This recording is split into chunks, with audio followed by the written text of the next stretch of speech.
Good morning, Nicola. Thank you so much for joining us today on the podcast. Mm. Good morning, Donna. I'm so excited to be in here. Me too, me too. We have talked and talked and talked before we've even met each other because we've got so much to share with our passion. Mm. But I'd love for you, I always say to everybody, what's your elevator pitch? And I know that it's huge.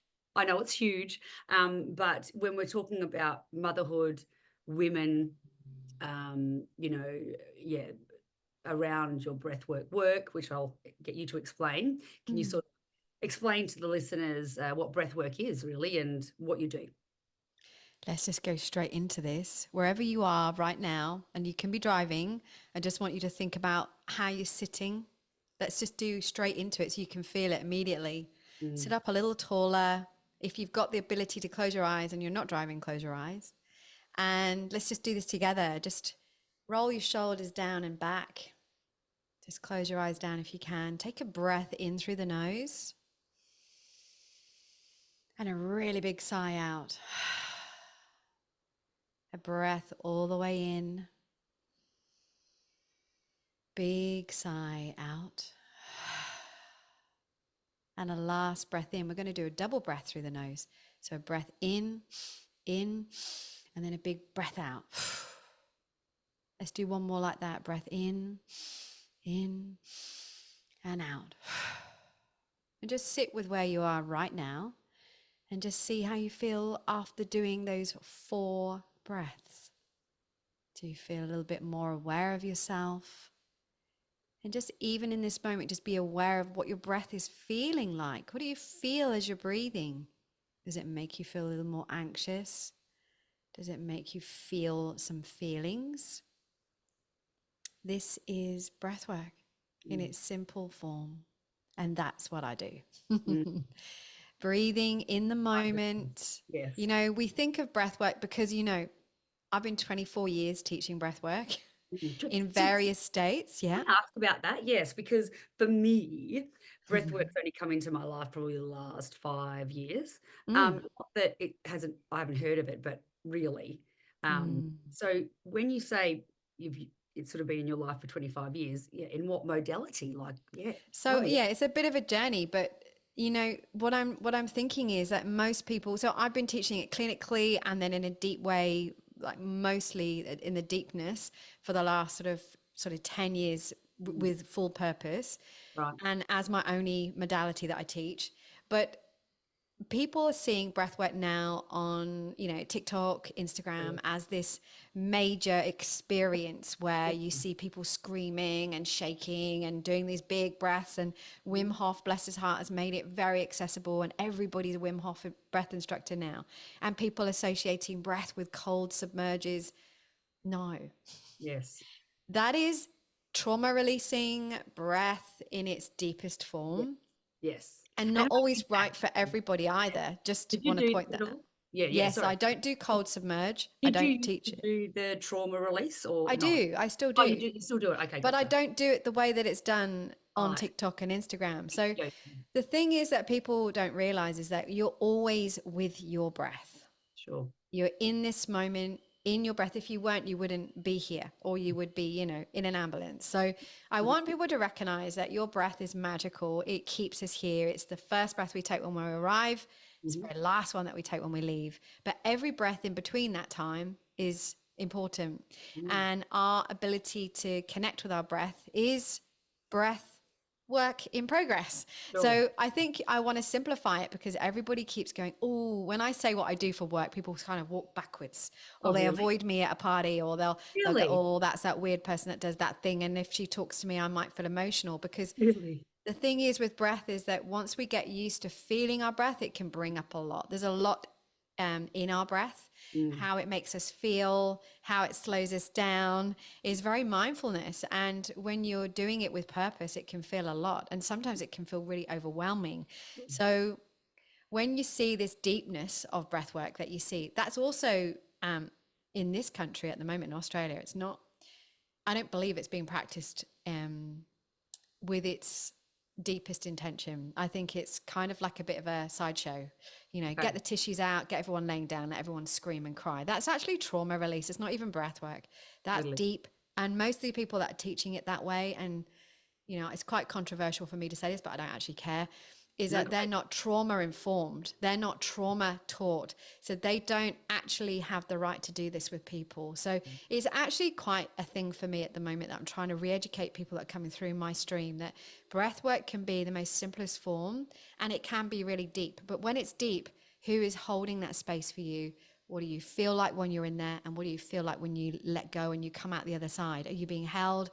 Are people checking up on you? So there's so many variations, and you can breathe in the moment mm-hmm. to help you through something that you're going through.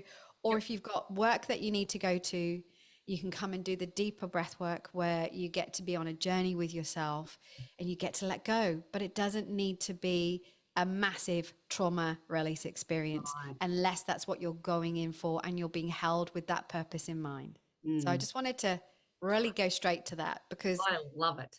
it's Yeah, so important that people yeah, understand because it's kind of totally. fashionable and trendy, but it's not the way it's meant to be taught at the moment. There's not that many people in Australia teaching it with such intention and sacredness. Totally. Mm.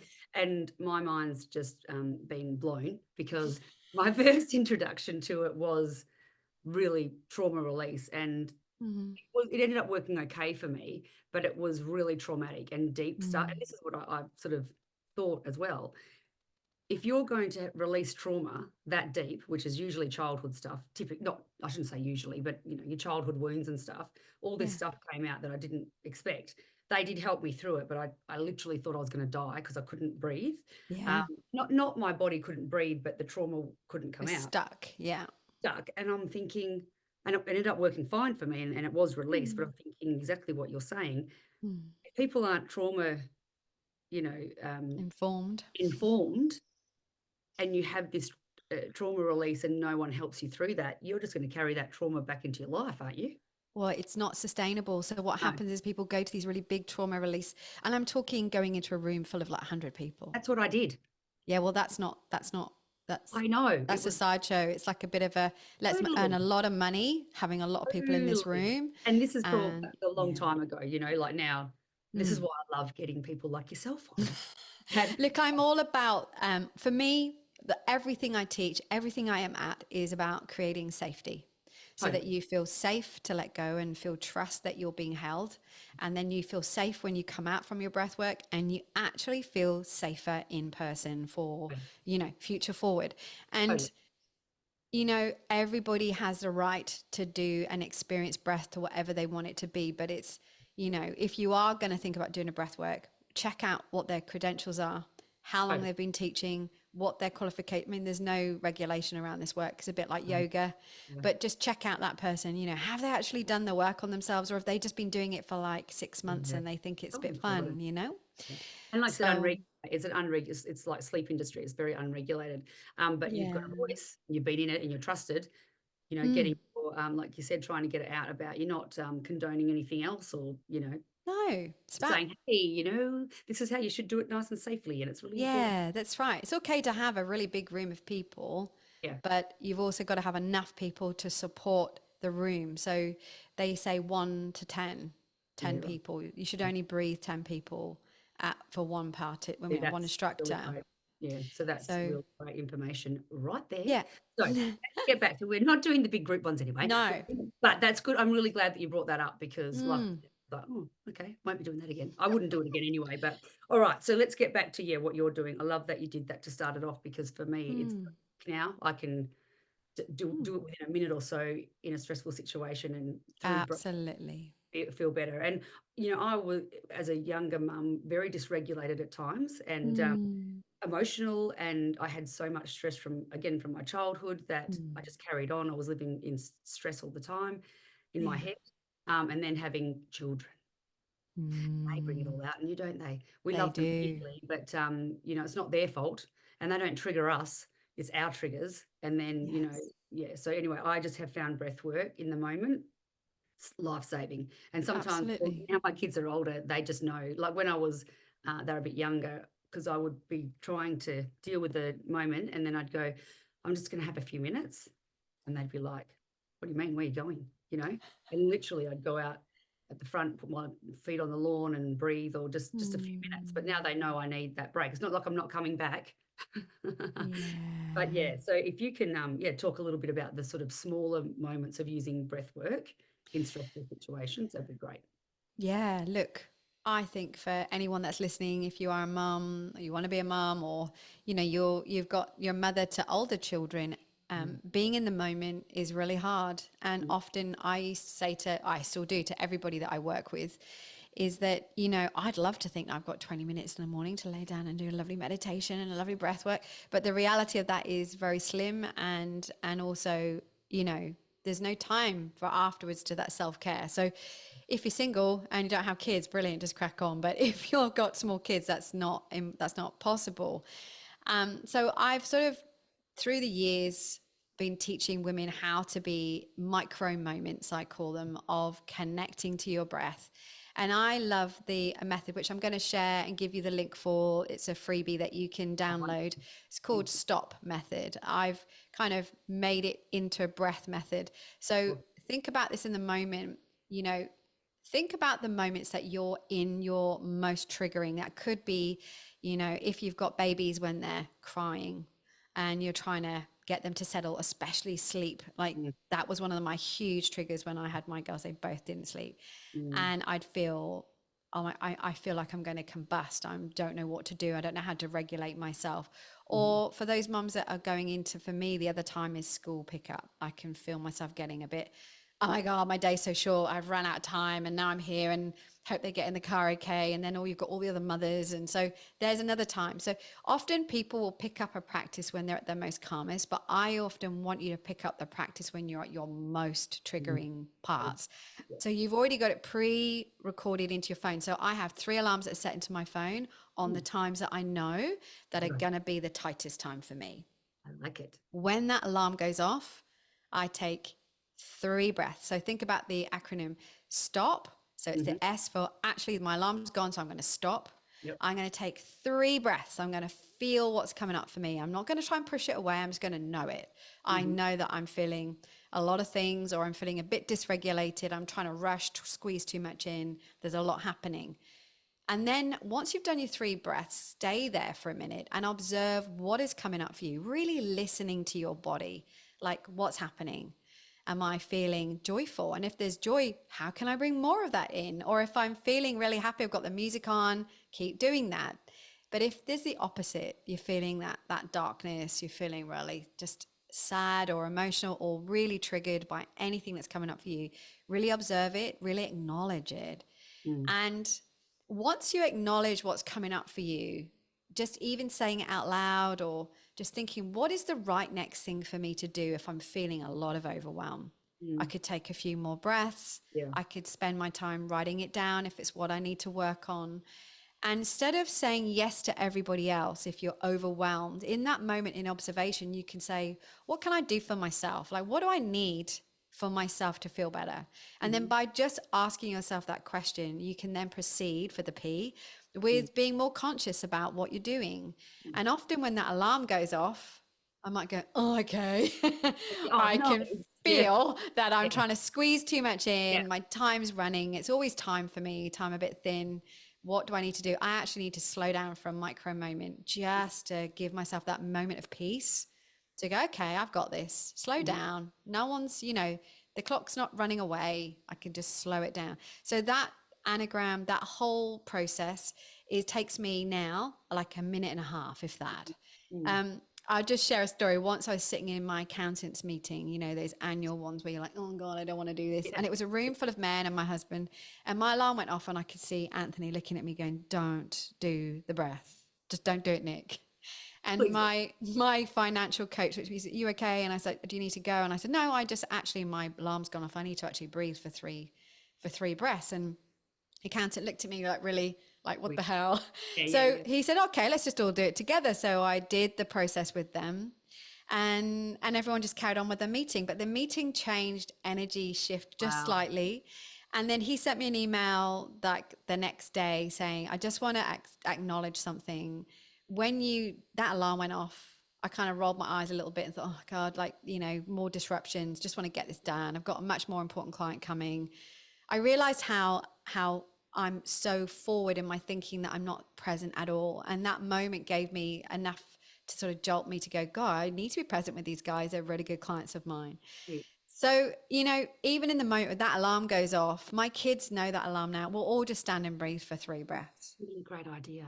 I'm going So to it just brings everybody together. If the alarm goes off, we all breathe in the house. If my alarm goes off and I ignore it, I don't feel right. So what it's doing is preventing further dysregulation. It's like a prevention. So when yeah. I'm coaching the women that I work with, Mm, this is part of the itinerary of working with me. This totally. is something that they have to do because it's actually preventative. And then once you start realizing, gosh, this is this is great. I'm realizing that when I get to that moment, I may have not drank for 4 hours, or I may have been holding a wee for too long, or Yeah, yeah. all the things that we do as mums, That's So right. it's Yeah. it's brilliant. And for me, that method started to come up for me when I was with the kids really young. Yeah. Like, God, I'm just squeezed, and Yeah. I'm not even, I don't even know if I got dressed today, and then I realized, gosh, I'm just not putting in the time for myself, even if it's just for a couple of minutes. Totally. So This is the thing is I think we all think it needs to be a lot of minutes. yes, It and it doesn't need to be doesn't. a lot of minutes. And, I was a stay-at-home mum for 11 years, and that was some of my biggest burnout years. And I Yes. just think, poor little Donna.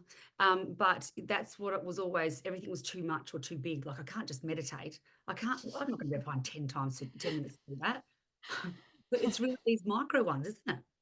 It's the micro moments, they matter so much. And then just even, noticing, when those alarms going off, if you were about to have like that real angry mum moment, oh, that's on cue. But it stops all of that happening because you're like, oh gosh, yeah, I'm feeling loaded. I can't pick my kids up feeling like this. So what do I need to do? And then I just have a talk to myself. So, so simple, isn't it? And It's the other really simple. really simple. The other thing that I was never great at, now I'm very conscious of it, is being in the Mm. now. So I had Mhm. high anxiety, but it was, not diagnosed and stuff like that. And so I was hyper managing that all the time. Yeah.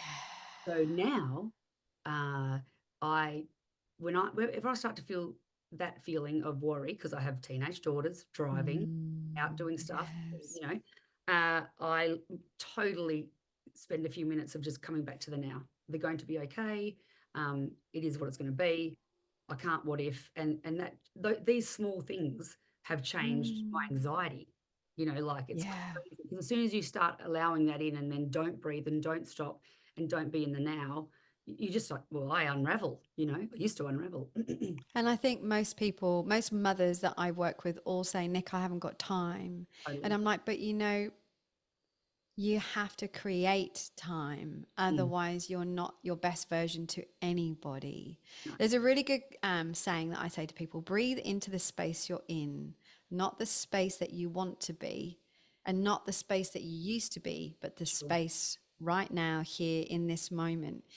And Yeah. when we breathe in this moment, we've got an opportunity to go, okay, this is a new afternoon, a new beginning. I can just breathe now and start again. And it's okay that I've been dysregulated all morning or that Oh, I've just been grumpy and if oh, I breathe, then I can catch myself. I can be soft and nurturing to myself, and then mm, I can start again.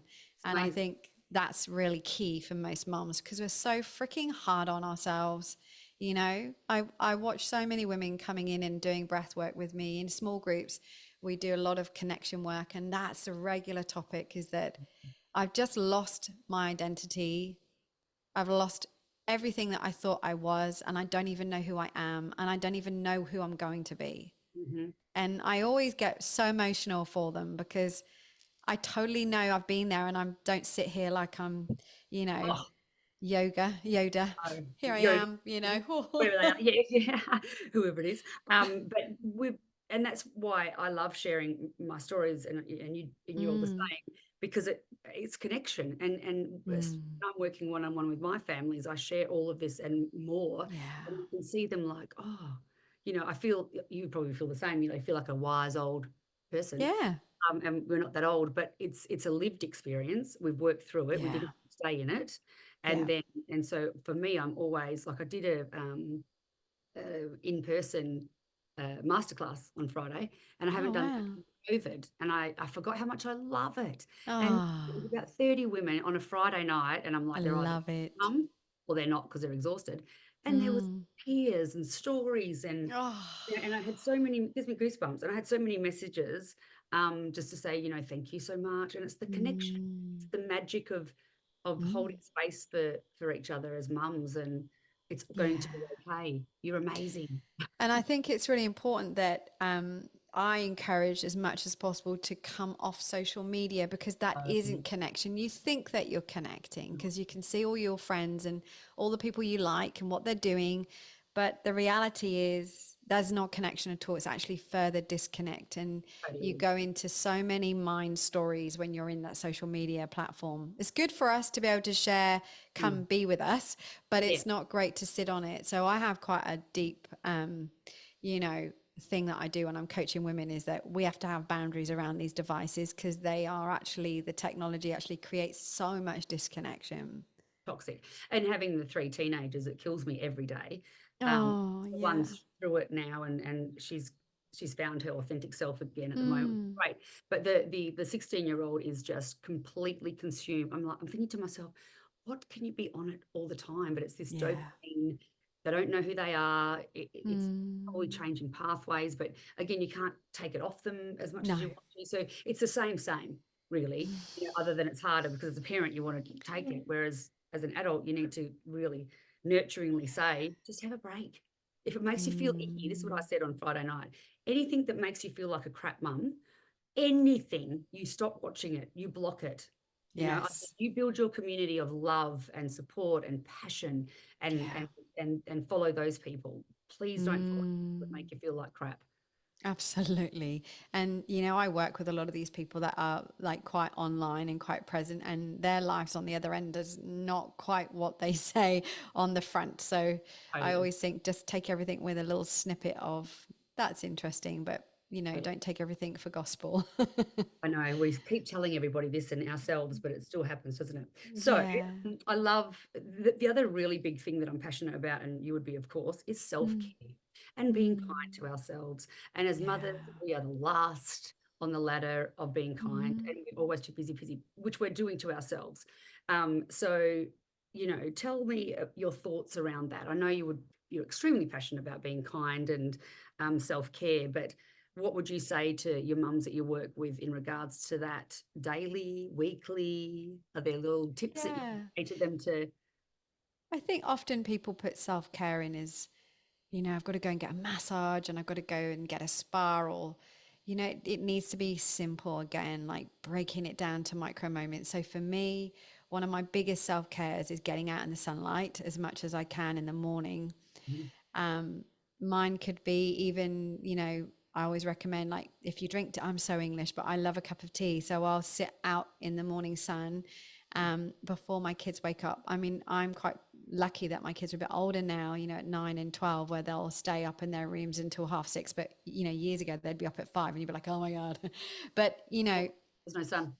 that's Poor right. thing. So I really try and take those quiet moments. And I do actually sit and I don't journal. I'm not a massive journaler. And I think sometimes we can get caught up in, I've got to journal it all down because that's what apparently you do. I don't, I only journal when I've got a problem that can really help me. That's another self care, that I'll write down what's coming out for me or what I'm feeling when I'm in those moments. And then I can look at it and sort of go, what is really true here, and what can I do that's really nurturing for me with those feelings? That can be a self-care for me in the moment. It's not an everyday habit. No. But breaking it down again, I as a kid used to love cloud watching.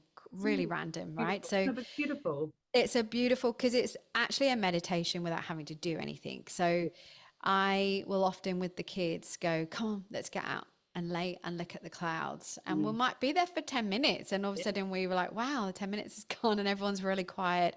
And then, that can be something that you can do with your children. So often we think self care is about removing ourselves from the family to get time out. But I think you can do time out even with the kids in the moment, just closing your eyes and taking those breaths and just taking that second for yourself. Mm, But, it might be can you book some things ahead so that you can like go for a walk along the beach and have someone look after your children for you?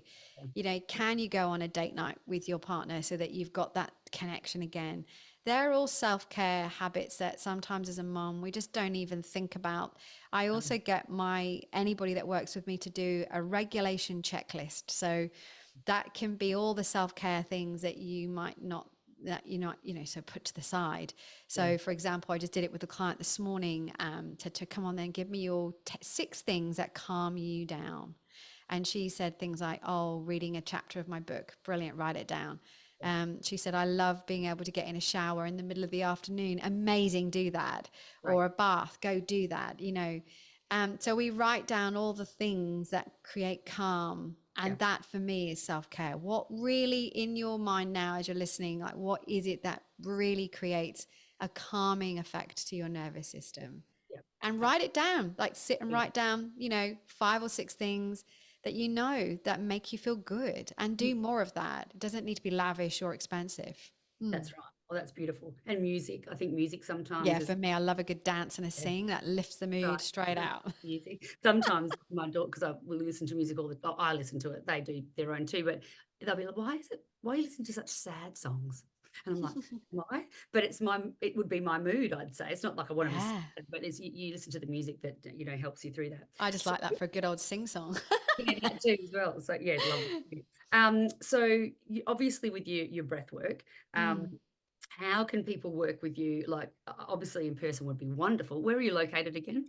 I'm on the Gold Coast, but I work with people all over the world, Awesome. And so how all could over the they world. do that? How do you do that? Do you do Zooms? Do you Yeah, do I about that? do Zooms and I do WhatsApp groups and Oh, I great. do programs. Yep. And yeah, there's so many ways you can do one-on-one with me via Zoom or in person, or you can come and do events with me online. I often do a regular event online where you can come in and just grab a space and come and find your breath with me, Beautiful. which is really beautiful and it's really safe. And yeah, and you know, I do couples work as well, which can be done all over the world, where it's helping you to reconnect as a relationship again, which often is the other thing that gets put to the side when we have children, is your relationship.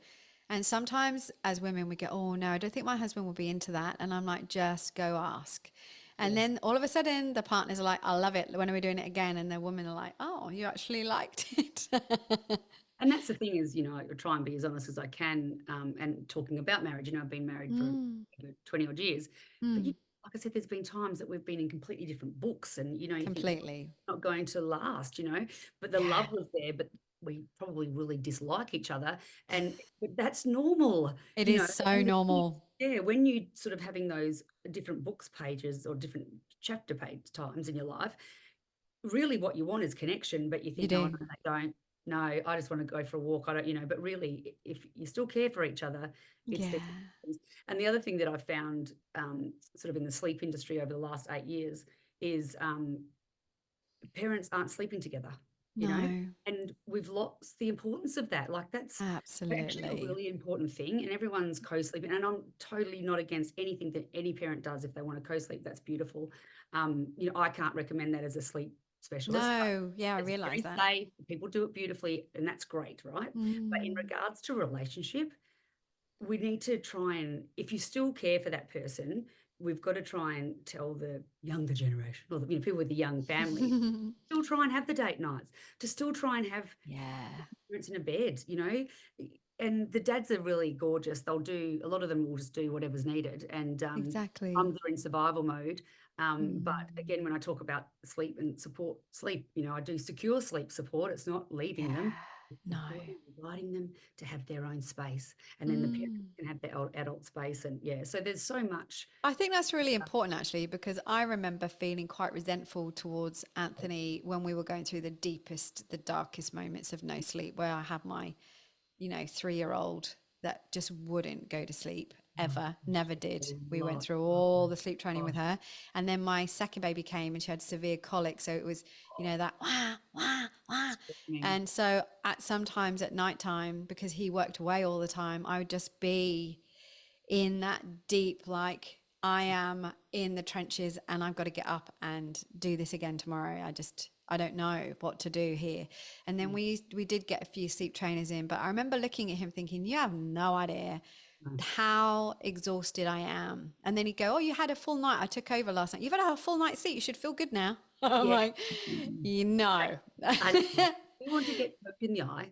And then Um, I think from that though, what I want to add is some people say, oh, go for a lovely meal with your husband. I'm like, I wouldn't want to do anything like going for sitting across a table from you, feeling like I'm going to spit at you because I'm that's so angry. So I often will recommend now go and do something fun together where it's an activity, like whether you go axe throwing or or go totally for a bike ride or go for a swim or do something where you go and have fun together. Don't go doing the whole sit across the table at no, each other. Like you can do that at home, and some people totally. like all of that, but I Well, it's honestly nice. think Yeah. but I When you also think that most couples need to do something where their oxytocin gets released, where they feel that funness again, they actually smile, and then from there go and have dinner after that. But if you have so much separation of disconnection from sleeping in separate rooms, or like I was in deep, deep exhausted. despair Yeah. of, Yeah. that horrible feeling of never being able to know when you're going to get your next sleep again, Mm. you do need to connect, you do need to express yourself, and that's part of the work that I teach also. It's not just breath work, but being able to express yourself in a non-confrontational way is what I also teach as well, is how can I express myself where I'm Mm. not going to say things that are blame or point the finger, but taking responsibility of what I need for myself and what do Totally. you need as well. So yeah, we came to a really great place, and I do a lot of relationship work That's great. because of what we've gone through with that The big situation. difference, see, this is why we can share our stories because Yeah. still married. So I keep saying, we're still Yes. married, we're still here. But it takes work, It and does. then you've got the children and they're all different types of personalities and but the Mm, beauty behind a marriage, if you can keep working through it and is that it's teamwork, and as you it get older, is. you're proud of yourself. Some marriages don't work, and that's totally fine too. But anyway, I think the breathwork connection would be a beautiful thing. Do you work with mums and teenagers? Yes, I Oh, work with anybody that wants to breathe because for me, hey, it's a deep subject, but on a basic level, I help you to understand that fractured situations where we're learning about our hormones can also come from the relationship that you had when you were first born, right. from the relationship of your birth with that child. That Hmm. is the start of where I go right back to. Right. And, if you had a tricky birth, that can then that relationship, if there was any separation where baby is taken away from mum, that Mm. child can often feel there's no one here for me, I have to do everything by myself. Yep. And then that myth you continue then through life going, mum, I don't need you, I can do this all by myself. I can already see it a little bit in my youngest daughter. Yeah.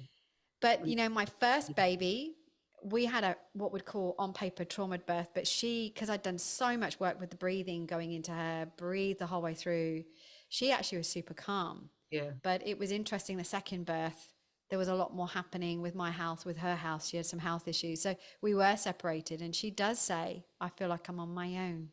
And it's heartbreaking, but I can do the Yes. work on that. But as a teenager and as a mother, you're already by that time, your hormones are changing, their hormones are changing, and we're in that next rite of passage for her, Mm. or for him. Your children, we have rites of passage. So it's the birth of yourself, then Hmm. it's the first menarche, the first period that Yep. if it's a daughter. Yep. And the boys also go through their rites of passage through their growing through their puberty stage, which doesn't actually get acknowledged very well. Well, And then it's the next time you get to heal that is in the birth room of the child that you're birthing. So if you haven't done any work on yourself and you know that there's a disconnection with your mother or your father, when that time comes, you either pattern repeat or you heal it through the birth of that child. And sometimes we can naturally do it and it all just unfolds well, but often the birth that you might have with that child will replica the birth of yourself. So it's quite interesting how it happens. it, what you're explaining is what's happened to me, and my daughter's 16, and we've had Yeah. so much work. And that's what she Mm. said. I just don't know why I feel this way. I feel so disconnected from you, and I feel like Mm. you let me down. I'm like, oh, I've done everything possible. But we had a Yeah. big gap from actually when she was 6 months old to just over a year and a half, when I was in hospital a lot. Oh, Even though everybody looked after her and she was loved and connected with there everyone wasn't else, the mama. she doesn't even, she was little. Not to scare everybody else out there about that, because we're reconnecting and I'm learning and I'm doing conscious Yeah, parenting. but It's been that's beautiful. it. Yeah. Yeah, it's understanding. So, for example, I had a beautiful mom that I worked with about 5 years ago on herself. She wanted another baby, but she was a bit too scared to do it. And she'd had a really traumatized birth with the baby that she had. And we went through some real deep processes in a group actually program that I was running. And she said to me, Nick, can I have a one-on-one? And I said, yeah, sure. And she was saying to me, all of these things about, my mother's, no good. She doesn't help me. She gets in my nerves. I really get agitated by her, even being in our house. I feel like she's judging me. And I kept saying, is this true? And we went through a bit of a thing. And then I did a birth profile with her. And there it was, Wow. in an incubator in NICU, separated from her mum. And it's not mum's fault, is it? No, so mum Yeah. became almost overwhelmingly over the top with her whole life, because she was kind of making up for this birth trauma, but didn't consciously realize she was doing it. So once I unfolded it, there was a lot of tears. She realized through the breath that she had a rebirthing experience with the breathing. She saw herself in the incubator looking at her mum going, why won't you hold me? Stop. Why won't you hold me? What's wrong with me? I'm not good enough. I'm not worthy enough. All of these beliefs she'd been carrying. So her and her mum went out for lunch together, and they took this birth profile. She took the birth, and her mum filled it in too. And they sat and they had a massive healing experience together. And her mum wrote me the most beautiful email, just saying, you have no idea, even think about it makes me tearful, Totally. no I can idea report how it. you've changed my life, because all my life I've been trying to make it up to her, but I didn't realize what I was doing. I probably was really overbearing and probably was trying to overprotect her from life. And all she wanted to do was be held, but I wouldn't let her completely in, and she wouldn't let me in. And there was this she goes, but all of a sudden we're having this really beautiful opening about, I've always loved you. You're worthy. I'm always there for you. I'm sorry that happened. But also healing her as a mum, birthing and then having that separation. No one ever really also really addresses that for a mother that's had that experience. Like, I deal with a lot of trauma births, and there are a lot, unfortunately. And it's not to scare anyone, but if you're listening and Totally you've not. had that, you can definitely reach out to me, because I do a lot of work in this. Yeah. But knowing that you can heal it, and that's really imperative. We can all Totally. heal our births of ourselves and our trauma births of our children. And if we don't, guess when it comes back to get you again? Teenage years. In our midlife, And when we midlife. go through perimenopause, which is what we're at right now, aren't we? That's right. Exactly. And if you don't do the work on yourself to heal those moments of rite of passage, this is the biggest wake up call that you'll get. And you see like, God, my mother is a nightmare. Don't like her coming over to the house because she's so depressed. She's so cranky. That's because she's got, all of this lifetime of never healing herself. So I think being kind and loving towards, our mothers, no matter what you've gone through. And sometimes we can't always make that healing bond, but we can do the work on ourselves. Totally. And again, we could talk to the cows come home. You never come home. But yeah, all of that's the same with my beautiful daughter. And I've been doing all of this work for 30 odd years for myself, Yeah. but that was one of the big light bulbs. As she goes, you care too much. You trying to fix me. And I was like, Yeah. oh my gosh, because I was doing it with love, so Trying to everything. heal the birth. Totally. And what I say to everybody when I talk to mamas particularly, everything's fixable for yourself. It is. Yes, Find the right people, find you, find me for sleep, absolutely. everything is, you're not broken. You might feel broken, but you can't fix your parents if they can't, it's all about you. Totally. There is one thing I want to add to that little micro moment just quickly, is often when I've ran mums and bubs groups in the past, they've arrived, babies are really agitated. And I'll just say, let's take the lights down, put your babies on your chest, let's breathe. And your baby always remembers your noise of your breath because they were in you for, 9 months or whatever it was. they don't forget the sound of your heart and the sound of your breath. And even my 12-year-old now, she's feeling really sad or a bit stressed. She'll come and put her head on my chest, listen to my heartbeat, listen to my breath, and she calms herself down.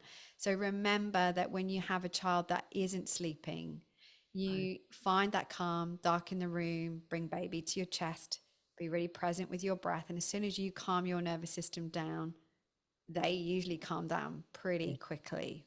Mm. co-regulation. Yeah, that's a lovely micro moment from Mama. Totally, totally. Yeah. Well, thank you. That was absolutely beautiful, and I hope so many mamas hear this, but I will be talking about you all the time. I was sharing with my mamas that they need to come and see you because it Oh. really is transformative and, Mm. something that I think just gets stronger and stronger once you accept it into your life and understand it and have someone that they Mm. find like yourself who's very safe and protective. Yeah. It's life-changing. So, thank you so much. Ah, you're I've welcome. loved it. Like I said, we could talk a lot more, but, I'll thank include that you. PDF to you today I'd so love that that, yeah, everyone can have that to download. and I'll put all the links in the show notes for people to find you, but yeah, thank you so much for being a guest today. It's been Oh, amazing. thank you, everyone. Thanks, Donna. Thanks so much.